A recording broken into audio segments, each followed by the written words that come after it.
జై తెలంగాణ అందరికీ నమస్కారం. కరీంనగర్లో భూమిరెడ్డి సార్ అంటే తెలియని వాళ్ళు ఎవరు ఉండరు. మొత్తం తను ఆల్మోస్ట్ నెహ్రూ గారి టైం నుంచి కూడా వారితో పాటు కలిసి అనేక సేవా కార్యక్రమాల్లో పాల్గొన్నటువంటి వ్యక్తి. నెహ్రూ గారి చివరి క్షణాల్లో కూడా ఎయిమ్స్ హాస్పిటల్లో వారిని ట్రీట్ చేసినటువంటి వ్యక్తి.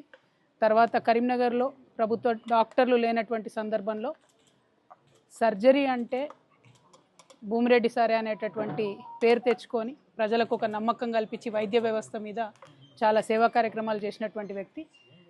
ఆనాడు విదేశాలకు వెళ్ళేటటువంటి ఆస్కారం ఉన్నా కూడా విదేశాలకు పోకుండా ఇక్కడే ఉండాలి, ప్రజలకు సేవ చేయాలనేటటువంటి ఆలోచనతో ఇక్కడే అనేక సంస్థల్ని కూడా ఆయన స్థాపించడం, కరీంనగర్లో మరి రెడ్డి హాస్టల్ లాంటి వాటిని కూడా దగ్గరుండి స్థాపించి సేవా కార్యక్రమాలు అందించడం, ఇవన్నీ కూడా మనం చూసినాం.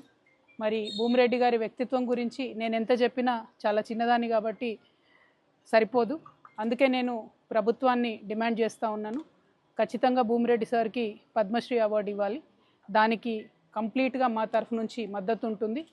ఈ స్థానిక ఎంపీ అయినటువంటి బండి సంజయ్ గారు కూడా ఈ డిమాండ్కి మద్దతు ప్రకటించి కేంద్ర ప్రభుత్వంలో వారు కూడా ప్రయత్నం చేయాలని చెప్పి నేను కోరుతా ఉన్నాను. మరి ఆనాటి పెద్ద మనుషులు వాళ్ళకు ఉన్నటువంటి సేవా గుణం అదంతా కూడా ఈ తరం కూడా నేర్చుకొని ముందుకు పోవాలని చెప్పి మనస్ఫూర్తిగా నేను కోరుతా ఉన్నాను. మరి కరీంనగర్లో వైద్య విద్య, వైద్య కళాశాల, వైద్యానికి మారుపేరుగా నిలిచినటువంటి భూమిరెడ్డి గారి పేరు చిరస్థాయిగా ఉండే విధంగా పద్మశ్రీ ఇవ్వాలని చెప్పి ప్రభుత్వాన్ని మరొకసారి డిమాండ్ చేస్తాం.